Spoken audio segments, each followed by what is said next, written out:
Hello everyone. सो आज की इस वीडियो में हम देखेंगे कि कैसे एक deed of adoption by a male Hindu बनाई जाती है। यानी कि अगर आप एक एडॉप्टिव फादर हैं और आप एक मेल हिंदू को अडॉप्ट करने की सोच रहे हैं तो क्या क्या सही लीगल पॉइंट्स है जो आपकी डीड में होना ज़रूरी है, जो कि वैलिड होंगे और फ्यूचर में आपको किसी प्रकार की समस्या से बचा के रखेंगे।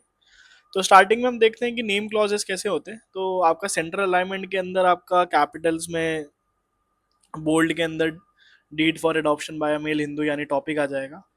अब जो ये डीड है वो इज मेड एंड एग्जीक्यूटेड यानी किस दिन को ये एग्जीक्यूट हुई है वो आपको लिखना होगा। तो यहाँ पे डे और डेट मंथ आ जाएगा। अब किसके बीच में रखा हुआ है, तो यहाँ पे जो डीड है वो हमेशा एडॉप्टिव फादर और नेचुरल फादर के बीच में ही होती है। यही दो मेन पार्टी होती है।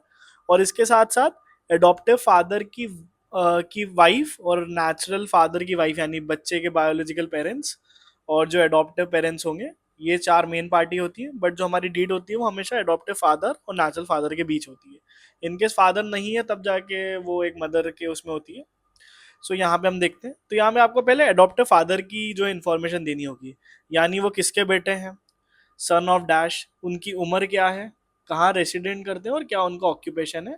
और यहाँ ब्रैकेट में हम लिख they here in after call the adoptive father. यानी जब भी हम अडॉप्टिव फादर के आगे डीड में बात करेंगे तो ये जो इंसान है जिसकी हमने इन्फॉर्मेशन दी है हम इसे रेफर कर रहे हैं। सेम वे में नेचुरल फादर का भी सेम इन्फॉर्मेशन जो है इसी पैटर्न में आ जाती है। अब देखिए, यहाँ पे जो डीड स्टार्ट होने से पहले कुछ पॉइंट है वो आपको कोर्ट को क्लियरली मेंशन करने पड़ेंगे जो आपकी डीड में होना चाहिए। तो जो एडॉप्टिव फादर हैं वो हिंदू रिलीजन के डिवोट है, यानी वो हिंदू रिलीजन को फॉलो करते हैं। उनका कोई बेटा नहीं है, ना ही उनके बेटे का बेटा है या उनके बेटे के बेटे का बेटा है। ये तीनों कुछ नहीं है, यानी उनका बेटा नहीं है, उनका पोता नहीं है, उनका परपोता नहीं है। कब जिंदा नहीं है, ऑन द डेट जिस दिन अडॉप्शन जो है वो हो रहा है। और ये हो रहा है और ये क्यों कर रहे हैं, ताकि उनकी लीनिएशन यानी उनकी जो वो है, जो उनकी लाइफ की जो साइकिल है वो कंटिन्यू रहे, उनका खानदान बनते रहे, वंश जो होता है वो इसका करेक्ट वर्ड होगा। और जो अडॉप्टिव फादर हैं वो डिजायर करते हैं कि जो उनका सन जो है वो एक सन को अडॉप्ट कर ले। क्यों, उनके रिलीजियस पर्पस के लिए भी, ऑल्सो उनकी प्रॉपर्टी को सक्सीड करने के लिए। और उन्होंने पहले किसी भी सन को अडॉप्शन में नहीं लिया है, ये वाली बात उन्होंने बोल दी। अब यहाँ पे दो पॉइंटर्स और आते हैं जो कि हमारे नेचुरल फादर हैं।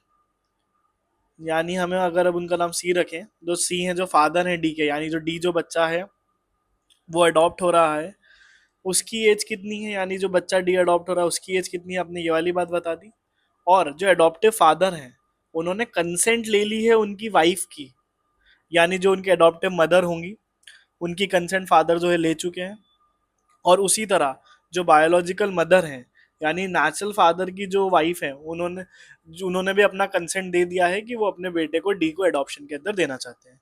तो यहाँ पे आपने कंसेंट और दोनों पार्टी की इंफॉर्मेशन को रख लिया। अब देखिए यहाँ पे डीड के अंदर कुछ 5 पॉइंटर्स हैं जो होना जरूरी है। पहले आपका ये एक स्टैंडर्ड हेडिंग क्लॉज आ गया। अब देखिए जो डी है यानी जो एडॉप्शन में दिए जा रहे हैं वो मैरिड नहीं है और किसी और को एडॉप्शन में नहीं दिए गए हैं कभी भी उनके नेचुरल फादर द्वारा। सेकेंड पॉइंट जो आता है, जो डी है उनकी उम्र 15 साल से कम है और वो केपेबल हैं to be taken in the adoption under the Hindu law. फिर ये अडॉप्शन किन के सामने हो रहा है, तो फ्रेंड्स एंड फैमिली जो belonging to the both the families है उनके सामने हो रहा है, एडॉप्टिव फादर की भी और नेचुरल फादर की भी। जो डी है उन्हें सीन है, seen given to the adoption, यानी उन्हें देखा गया है अडॉप्शन देते हुए, उनके अडॉप्टिव फादर ने उससे रिसीव करा है। ये वाली चीजें लोगों के यानी आपको सोशल की सोसाइटी के आप थोड़े सामने कर रहे हैं। और जो डी है उसको देने का जो एक्ट है वो नेचुरल फादर ने कर लिया है और अडॉप्टिव फादर ने उन्हें रिसीव भी कर लिया है, जो कि विटनेस्ड किया गया है फ्रेंड्स और फैमिली के द्वारा। और उन्हीं फ्रेंड्स और फैमिली के जो भी जितने भी ग्रुप है, जितने भी लोग हैं, उनमें से दो लोगों को हमने एज अ विटनेस जो है अंडर साइन करवाया है। और जो पार्टी है वो यह कह रही है कि जो डीड ऑफ एडॉप्शन जो हमने यहाँ ऊपर अभी तक ड्राफ्ट करी है वो फाइनल होगी और वो इररिवोकेबल होगी, यानी वो कि कभी भी रिवोक या फिर रिवर्स नहीं हो सकती है।